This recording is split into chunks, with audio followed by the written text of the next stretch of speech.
नमस्ते बागायतदारांनो.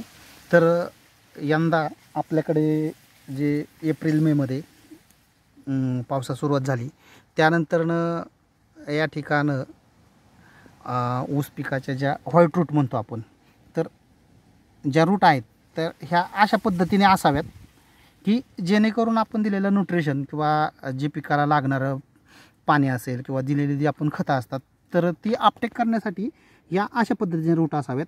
आणि अशा जर रूट असतील तर आपल्याला ऊस पिकामध्ये दिलेले न्यूट्रिशन किंवा इतर आपण जे फर्टिगेशन ड्रीपद्वारे करतो किंवा जे बेसल डोसमध्ये टाकतो तर ते 100% झाडं चांगली किंवा ऊस पीक हे चांगलं अपटेक करू शकतं. तर या संदर्भात पण हे माहिती असावं की ज्यावेळी अशा ब्राऊन मुळ्या होतात तर त्या ठिकाणं त्या पिकाच्या वाढीवरती त्याचा परिणाम होतो. नंतरनं पाणी जास्त साचल्यामुळे सुद्धा मुळं ज्या असतात ती खराब होतात. तर ते होऊ नयेत यावरती सुद्धा थोडं लक्ष देणं गरजेचं आहे. ज्या पिकांची मुळं ही सशक्त आणि पांढरी असतात, म्हणजे विशेषतः तुम्हाला या प्रकारची मुळं जी आहेत केळी पिकामध्ये, नंतर डाळिंब पीक, नंतर त्यानंतरनं ऊस पीक आणि जर डाळिंब पिकामध्ये तुम्ही बघितलं तर त्या ठिकाणी ते ब्राऊन झालेले असतात, म्हणजे तुम्ही दिलेलं न्यूट्रिशन अपटेक करत नाही. तसंच या ऊस पिकामध्ये सुद्धा हे व्हाईट कलरची अशी रूट असावी. सर्वसाधारण पीक वाढीसाठी आणि दिलेलं न्यूट्रिशन अपटेक करण्यासाठी या गोष्टी असणं गरजेचं आहे.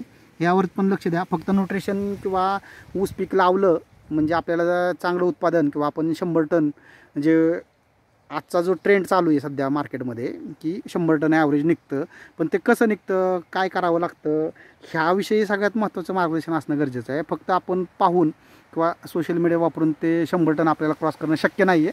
त्यासाठी वेगवेगळ्या प्रकारच्या पिकांमध्ये ज्या मायक्रो स्टडीज ज्याला म्हणतो आपण किंवा सूक्ष्म निरीक्षणं असावीत, त्यावर त्या पिकाचा सविस्तर असा जो दैनंदिन जे आपलं शेतीचं शेड्यूल असतं त्यामध्ये वेगवेगळ्या प्रकारचे बदल करणं गरजेचं आहे.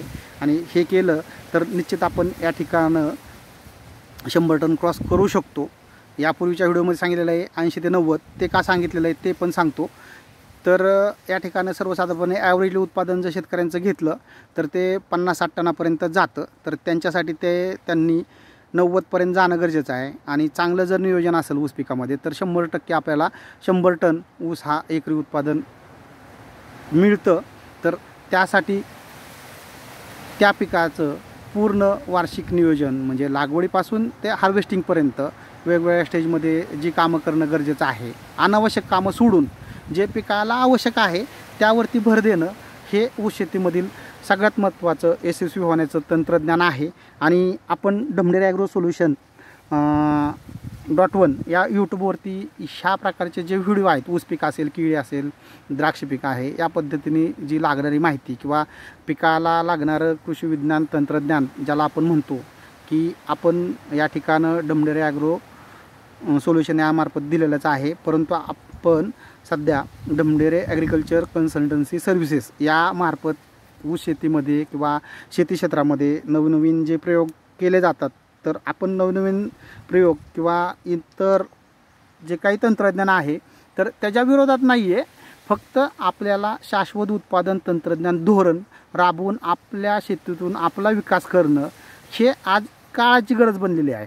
कोणत्याही गोष्टीवर अतिविश्वास किंवा अति आत्मविश्वास हा आज शेतीमध्ये फक्त उत्पादन खर्च वाढवत आहे, परंतु आपलं जे उत्पादन आहे पिकांचं ते वाढत नाही.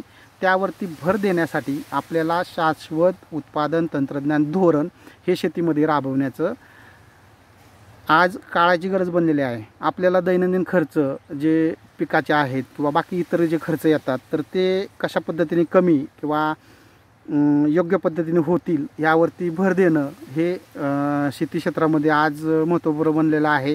शेतीकडे तरुणांचा कल किंवा शेतीतून उत्पादन मिळत नाही आहे, शेतीमध्ये जास्त खर्च होतो आहे. तर हे सांगण्याचं या व्हिडिओमध्ये कारण एकच की शेतीला योग्य पद्धतीनं तंत्रज्ञानाची जोड देऊन शेती करणं गरजेचं आहे. त्याचबरोबर शेतीमध्ये अनावश्यक किंवा आपण सोशल मीडिया नेटवर्किंग मध्ये फक्त पाहतो, परंतु आपण प्रत्यक्षात त्याची चर्चा किंवा त्याच्या संपर्कात न जाता आपण ते तंत्रज्ञान किंवा त्यांनी जे काय वापरलेलं असतात प्रोडक्ट ते फक्त वापरतो, पण प्रत्यक्षात आपल्याला त्याची श्युअरिटी किंवा त्याची गॅरंटी कोणी देत नाही की तुमचं तेवढं उत्पादन वाढेल किंवा त्या पद्धतीने तुमच्या पिकामध्ये बदल दिसतील. हे जर बदल दिसत असतील किंवा हे बदल जर तुम्हाला करून देणार असेल तर निश्चित अशा लोकांशी तुम्ही संपर्क करून काम करू शकता. फक्त व्हिडिओ पाहून किंवा सोशल मीडिया वापरून शेती करता येत नाही. त्यासाठी प्रॅक्टिकली आपल्याला स्वतः त्यामध्ये उतरावं लागतं, त्यामध्ये काम करावं लागतं. एवढं स्पष्ट सांगतोय, हे समजून घ्या. शेती तोट्यात नाही जात, शेती तोट्यात जाते ती केवळ चुकीची ध्येय धोरणं राबवून शेती केल्यामुळे तोट्यात जाते, हे लक्षात घ्या. आणि नंतरच शेती करा, शेती समजून घ्या. शेतीचं आरोग्य नंतरनं शेतीचा जो पर्यावरण संतुलित लागणारी रासायनिक औषधं असतील, कीटकनाशक असतील, बुरशीनाशक असतील, जैविक औषधं असतील, ह्यांचा वापर हा संतुलित प्रमाणात करावा. अतिरेक कुठेही नको आहे. आणि अतिरेक झाला की निश्चितच तुमच्या उत्पन्नामध्ये घट ही होणार आहे आणि हे ठरलेलं आहे. तर धन्यवाद ऊस बागायतदार मित्रांनो.